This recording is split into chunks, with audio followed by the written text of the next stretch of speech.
Tidak pernah ada dalam rencanaku untuk menikah di negeri orang, terlebih dengan seseorang yang usianya terpaut jauh dariku. Aku berangkat ke Timur Tengah sebagai TKI dengan satu tujuan sederhana, bekerja, mengirim uang, dan pulang membawa harapan baru bagi keluargaku di kampung. Namun hidup seringkali menuliskan cerita yang sama sekali tidak kita duga. Hari-hariku di rumah besar itu berjalan tenang.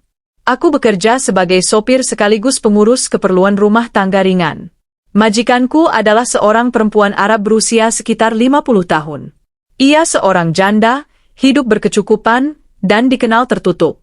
Suaminya wafat bertahun-tahun lalu, dan sejak itu ia hidup sendiri dengan beberapa staf.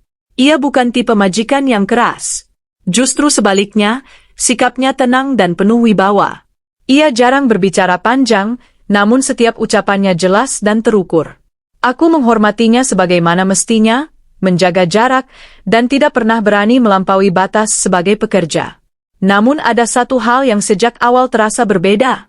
Ia sering menatapku lebih lama dari biasanya, seolah sedang menimbang sesuatu. Awalnya aku menganggap itu hanya perasaanku sendiri. Aku memilih fokus pada pekerjaan dan tidak mencampur-adukan urusan pribadi. Hingga suatu malam, ia memanggilku ke ruang tamu. Wajahnya tampak serius, namun tidak marah. Dengan suara yang tenang, ia mulai berbicara tentang hidupnya. Tentang kesepian yang ia rasakan sejak ditinggal suami. Tentang vonis dokter bertahun-tahun lalu yang menyatakan ia tidak mungkin memiliki anak. Aku terdiam. Cerita itu terasa terlalu pribadi untuk sekadar percakapan antara majikan dan pekerja. Namun ia melanjutkan, mengatakan bahwa ia tidak mencari belas kasihan. Ia hanya ingin jujur sebelum mengambil keputusan besar. Ia kemudian menyampaikan niat yang membuat pikiranku berhenti sejenak. Ia ingin menikah. Bukan dengan sembarang orang, tetapi denganku, orang yang selama ini ia nilai jujur, tenang, dan bertanggung jawab. Aku tidak langsung menjawab. Kepalaku penuh pertanyaan. Tentang perbedaan usia. Tentang statusku sebagai TKI. Tentang masa depan yang sama sekali tidak pernah kubayangkan. Ia memberiku waktu untuk berpikir, tanpa paksaan.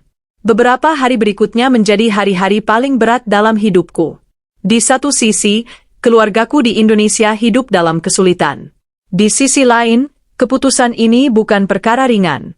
Ini bukan tentang uang semata, tetapi tentang hidup, martabat, dan arah masa depan. Ia akhirnya menjelaskan semuanya dengan terbuka. Pernikahan itu sah secara agama. Tidak ada tuntutan berlebihan. Ia hanya ingin teman hidup, seseorang yang mau menemaninya menjalani sisa usia dengan saling menghormati. Ia tidak menyembunyikan satu hal penting. Ia telah divonis mandul, dan tidak ingin menipu siapapun dengan harapan palsu. Kejujurannya justru membuatku semakin bimbang. Setelah melalui doa panjang dan pertimbangan yang tidak singkat, aku menerima lamaran itu. Bukan karena harta, tetapi karena keyakinan bahwa hidup terkadang memberi jalan lewat keputusan yang paling menakutkan. Pernikahan itu berlangsung sederhana. Tidak ada pesta besar. Tidak ada kemewahan berlebihan. Hanya akad yang sah, disaksikan orang-orang terpercaya. Sejak saat itu, statusku berubah. Dari pekerja, menjadi suami. Malam pertama pun tiba. Aku memasuki kamar dengan langkah pelan. Jantungku berdegup kencang, bukan karena nafsu, melainkan karena gugup dan canggung.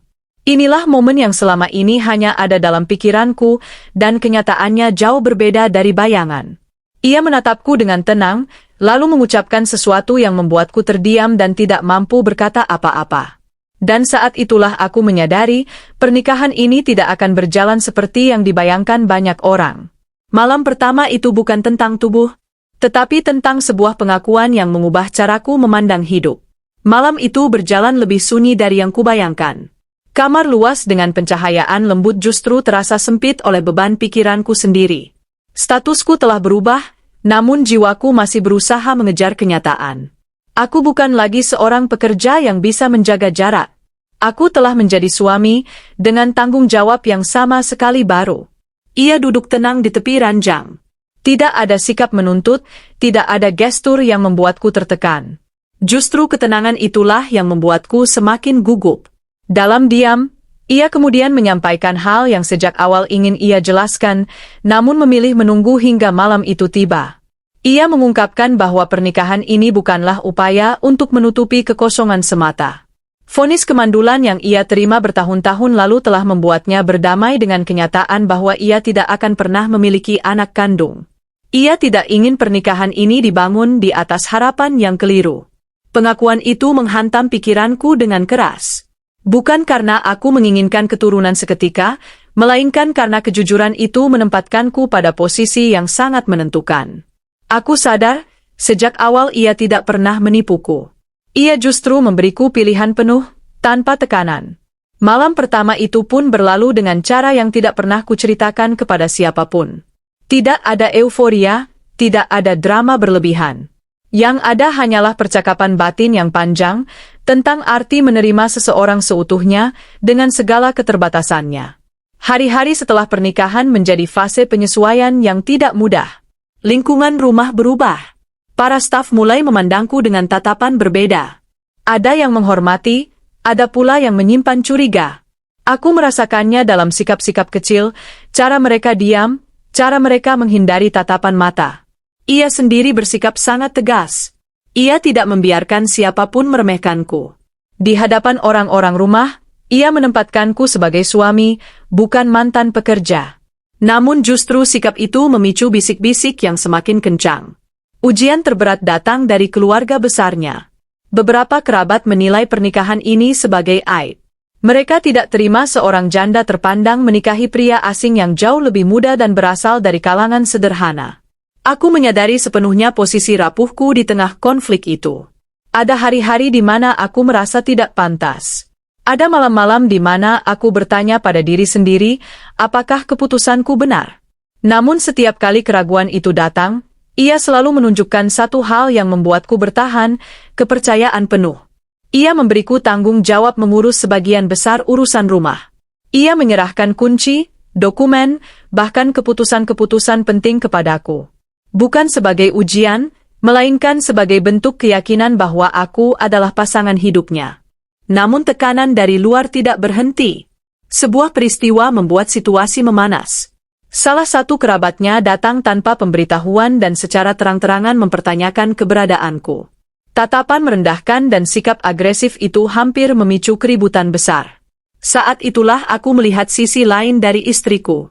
Ia berdiri di hadapanku, melindungiku tanpa ragu. Sikapnya jelas dan tidak bisa ditawar. Ia memilihku, di hadapan keluarganya sendiri. Peristiwa itu mengubah banyak hal. Aku tidak lagi hanya menjadi pria yang menikahi janda kaya. Aku menjadi pusat konflik, sekaligus simbol keputusan berani yang ia ambil demi hidupnya sendiri. Namun di balik semua itu, satu pertanyaan besar mulai menghantuiku. Jika ia tidak bisa memiliki anak, lalu apa rencana kami ke depan? Apakah pernikahan ini akan berhenti pada kebersamaan semata, atau ada jalan lain yang belum ia ungkapkan? Jawabannya datang dengan cara yang tidak pernah kuduga. Dan keputusan yang ia sampaikan setelah itu akan mengubah arah hidupku sepenuhnya. Keputusan itu tidak ia sampaikan dengan tergesa. Ia menunggu hingga suasana benar-benar tenang, hingga aku tidak lagi berdiri sebagai orang yang terus merasa kecil di hadapannya. Suatu sore, ketika rumah lengang dan angin gurun berhembus lembut, ia mengajakku duduk di taman belakang, tempat yang sering ia gunakan untuk merenung. Dengan suara yang datar namun penuh keyakinan, ia menyampaikan rencana hidup yang selama ini ia simpan sendiri. Ia tidak ingin pernikahan ini berakhir sebagai hubungan yang dipenuhi pengorbanan sepihak. Ia sadar akan usia, kondisi tubuh, dan keterbatasannya. Karena itu, ia ingin memastikan bahwa aku tidak kehilangan masa depanku. Ia menyatakan kesediaannya untuk membiarkanku memiliki keturunan suatu hari nanti dengan cara yang sah dan bermartabat. Bukan sekarang, bukan dengan paksaan, dan bukan dengan rahasia. Ia hanya ingin kejujuran dan komitmen bahwa apapun jalan yang diambil, pernikahan ini tetap dibangun di atas saling menghormati. Aku terdiam lama. Tidak pernah terlintas di benakku bahwa seorang perempuan yang telah melalui begitu banyak luka hidup justru mampu berpikir sejauh itu. Ia tidak berbicara sebagai orang kaya yang berkuasa, melainkan sebagai pasangan hidup yang tidak ingin mengikat dengan ego. Hari-hari berikutnya kulewati dengan perenungan panjang. Aku menyadari bahwa pernikahan bukan hanya soal cinta atau kebutuhan, tetapi tentang pilihan untuk bertumbuh bersama, meski jalannya tidak sempurna. Aku juga sadar, kebahagiaan tidak selalu berbentuk keturunan atau status sosial. Aku memilih untuk bertahan. Bukan karena kewajiban, bukan karena harta, tetapi karena aku melihat ketulusan yang jarang kutemui sepanjang hidupku. Kami mulai menjalani hidup dengan ritme baru. Tidak lagi dipenuhi kecanggungan, tetapi dengan saling memahami peran masing-masing. Perlahan, penolakan keluarga mulai mereda. Bukan karena mereka sepenuhnya menerima, tetapi karena mereka melihat perubahan nyata. Rumah itu menjadi lebih hidup. Istriku tampak lebih tenang, lebih sehat secara mental. Aku pun tidak lagi berjalan dengan kepala tertunduk. Beberapa tahun berlalu. Aku belajar banyak hal tentang hidup, kesabaran, dan tanggung jawab.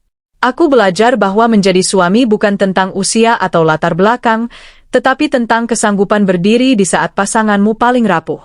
Aku juga belajar bahwa vonis medis tidak selalu mematikan harapan. Kami menemukan cara untuk membangun keluarga dengan makna yang lebih luas, melalui kasih, kepedulian, dan tanggung jawab sosial.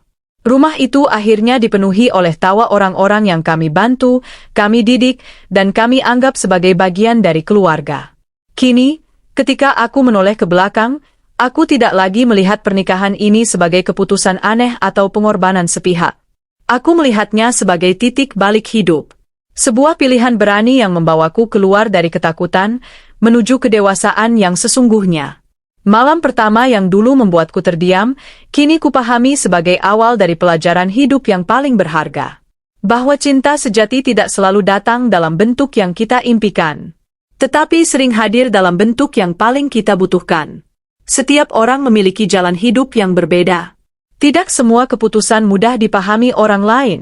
Namun selama dijalani dengan kejujuran dan tanggung jawab, tidak ada pilihan yang benar-benar salah. Jika kisah ini memberi pelajaran, sudut pandang baru, atau menyentuh sisi kemanusiaan Anda, jangan lupa subscribe, like, dan bagikan agar kisah-kisah nyata penuh makna lainnya bisa terus kami hadirkan. Karena di balik cerita yang viral, selalu ada manusia yang sedang berjuang.